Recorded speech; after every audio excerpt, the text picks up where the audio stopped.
네, 시청자 여러분 안녕하십니까. 올바른 펀드 투자의 길잡이 슬기로운 펀드 생활의 전지원입니다. 최근 들어서 시장이 조금 박스권 흐름에 갇혀있다고 볼 수 있겠죠. 때문에 펀드에 투자하시는 우리 펀드 투자자분들께서도 조금 답답한 생각이 들지 않을까라는 그런 생각을 해보게 되는데요. 오늘 슬기로운 펀드 생활에서 최근 들어서 좀 관심을 가지면 좋을 상품이 어떤 상품인지도 좀 알아보고 이런저런 궁금한 점을 한번 풀어보도록 하겠습니다. 바로 얘기 나누실 분 모셔보도록 하죠. 미래에셋 자산운용 마케팅본부의 김전욱 팀장 자리 함께 하셨습니다. 어서 오십시오. 네, 안녕하세요. 네, 팀장님 매번 펀드와 관련해서 좋은 내용 소개해 주시고 계신데 최근 들어서 좀 답답해 하시는 이가 안 빼고 시작하셔가지고 갑자기. 아 이거? 네. 엔진? 네. 아, 좋아하는데 진짜. 이거 안 빼면 돼요. 끝.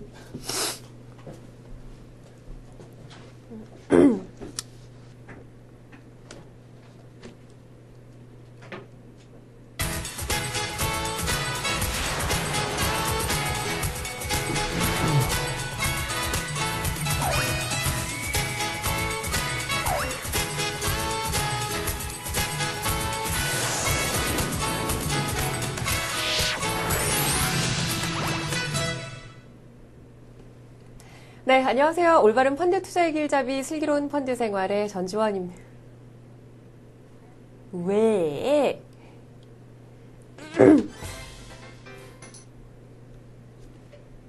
급할수록 돌아가라는.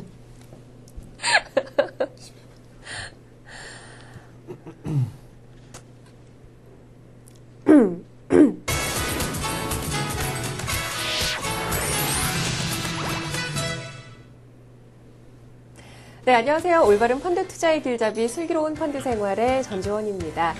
최근 들어서 시장이 조금 긴 기간 동안 비교적 박스권 장세에 갇혀 있으면서 우리 펀드에 투자하시는 분들께서도 조금 답답하다라는 생각을 하고 계신 분 많이 계시지 않나라는 생각이 드는데요.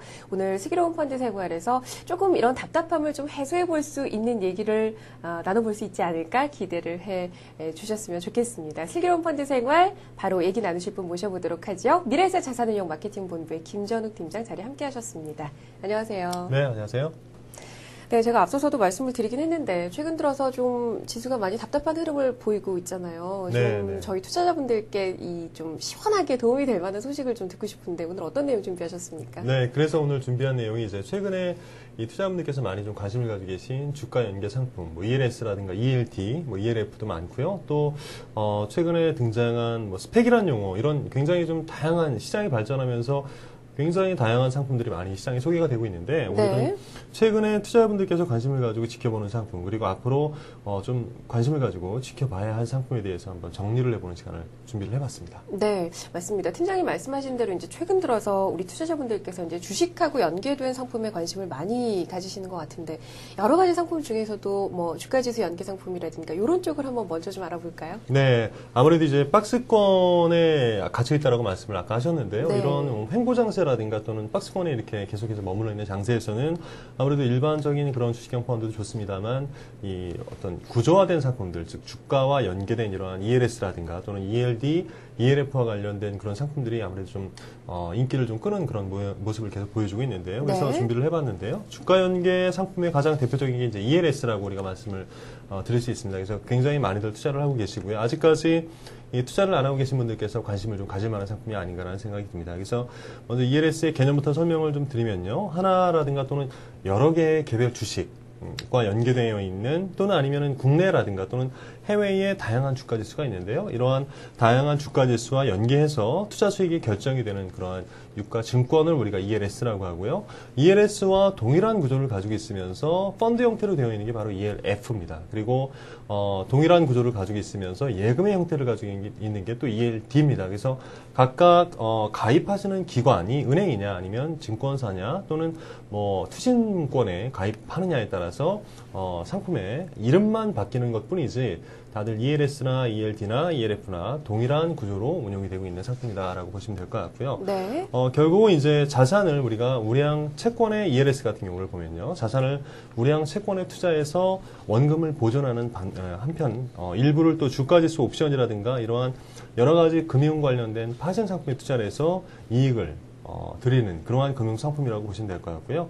우리나라에서는 2003년에 증권거래법이 도입되면서 이 상품화가 되어 있는 그러한 구조다라고 보시면 될 것 같습니다. 그래서 보통 이제 일반적으로 만기가 3개월에서 2년짜리 이렇게 시중에 많이 나와 있고요. 일반적으로는 1년 이하의 그런 단기 상품이 주종을 이루는 그러한 모습을 보여주고 있습니다. 그래서 주가가 상승할 때 일정한 수익을 얻을 수 있도록 구조화된 상품도 있고요. 또는 반면에 주가 지수가 하락을 할 때 또는 이익을 내는 그런 구조의 상품, 여러 가지 그런 구조의 상품들이 굉장히 다양하게 나와 있다라고 보시면 될 것 같고요. 또 투자자분들이 굉장히 관심을 가지고 계신 원금을 보장해 주느냐, 아니면 원금을 일정 부분 보존을 하기 위해서 운용을 하느냐, 또는 원금을 전혀 보장이나 보존이 없이 그냥 수익을 나는 대로 이렇게 주는 형태가 있고요. 이렇게 크게 세 가지 형태로 나눠져 있고요. 일반적으로 ELS라고 하면은 주식이라든가 주식보다는 좀 안전하고요. 또는 예금보다는 좀 더 높은 수익을 얻을 수 있는 그러한 장점을 가지고 있다라고들 많이 인식을 하고 있는데요. 실제로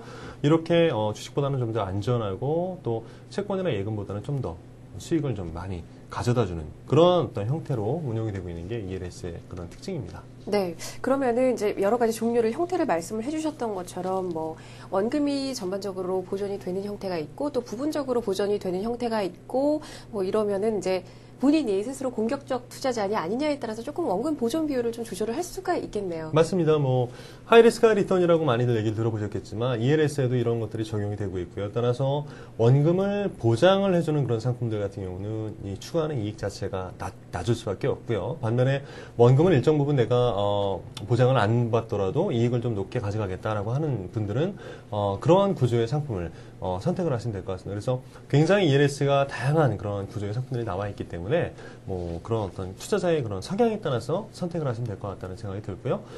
최근에 유행하고 있는 그런 ELS 상품, 가장 대표적으로 스텝 다운형이라고 얘기를 하고 있는데, 네. 최근에 이 화면을 통해서 나오는 그런 그림을 통해서 보실 수 있겠습니다만, 만기가 뭐 3년 정도로 이렇게 정해져 있는 상품이고요. 그리고 중간중간에 수익을 체크할 수 있는 기간이 정해져 있습니다. 그래서 그 기간을 체크를 해서 처음에 이제 설정 당시에 기초자산 가격 대비해서 뭐 가격이 90% 유지가 되고 있다, 또는 80% 유지가 되고 있다. 이런 조건에 따라서 일정 부분의 수익을, 그 조건을 달성했을 때 수익을 드릴 수 있는 구조로 이렇게 설계되어 있는 게 바로 스텝 다운형 ELS 상품이고요. 최근에는 가장 대표적으로 업계에서 많이 출시가 되고 있고 투자분들께서 가입을 하고 있는 상품이라고 보시면 될 것 같습니다. 그래서 중간에 만기는 3년짜리로 정해져 있습니다만 중간에 조건을 충족했을 때 바로 이익을 실현할 수 있는 그러한 구조이기 때문에 아무래도 이제 투자자분들께서 이러한 박스권 장세라거나 이러한 장세에서는 좀 더 쉽게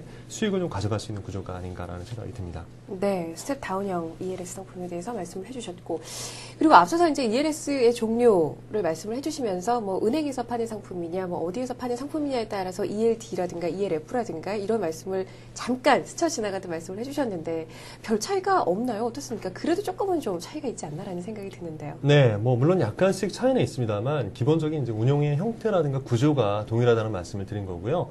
이 화면을 통해서 한번 표로 정리를 해봤는데요. 네. ELS는 아까 말씀드렸듯이 뭐 지수라든가 또는 어떤 특정한 뭐 하나 또는 여러 개의 주가, 주식 관련해서 연계해가지고 그 주가의 흐름을 우리가 보고 이 수익이 구조가 결정이 되는 그런 구조고요. 뭐 ELD나 ELF도 마찬가지의 그런 구조를 가지고 있습니다. 근데 단지 ELS는 증권사에서 가입하는 유가증권의 형태고요. 또 ELD는 은행에서 가입하는 예금의 형태, 그리고 ELF는 어떤 투신사에서 가입하는 펀드의 형태라고 보시면 될 것 같습니다. 그래서 ELD는 뭐 예금이니까 당연히 원금을 보장을 받겠죠. 네, 예금자 보호법도 적용이 되고요. 맞습니다. 그리고 네. ELS나 또는 ELF 같은 경우는 아까 뭐 말씀을 드렸습니다만 상품에 따라서 원금을 보장해주는 상품도 있고요. 또는 원금을 일정 부분 보존하기 위해서 뭐 그런 어떤 구조로 짜여져 있는 상품도 있고, 또는 전혀 원금 보장에 혜택이 없는 그런 다양한 구조가 있습니다. 그래서 실제로 여기 나와 있듯이 ELS와 ELF는 원금 보장이 가능할 수도 있고 불가능할 수도 있다라고 보시면 될 것 같고요. ELD는 뭐 우리가 원금을 꼭 나는 보장을 받아야 되겠다라는 투자자분들 많으실 텐데요. 대신에 이제 ELD는 원금 보장을 해주는 반면에 수익이 좀 낮은 구조로 짜여져 있죠. 그래서 좀 더 높은 수익을 나는 얻고 싶다, 위험을 감수하고라도 라고 하시는 분들은 ELS나 ELF 또는 나는 좀 수익은 낮게 가져가더라도 좀 보수적으로 원금을 지켜나가고 싶다라고 하는 투자자가 있다면 ELD에 가입하시면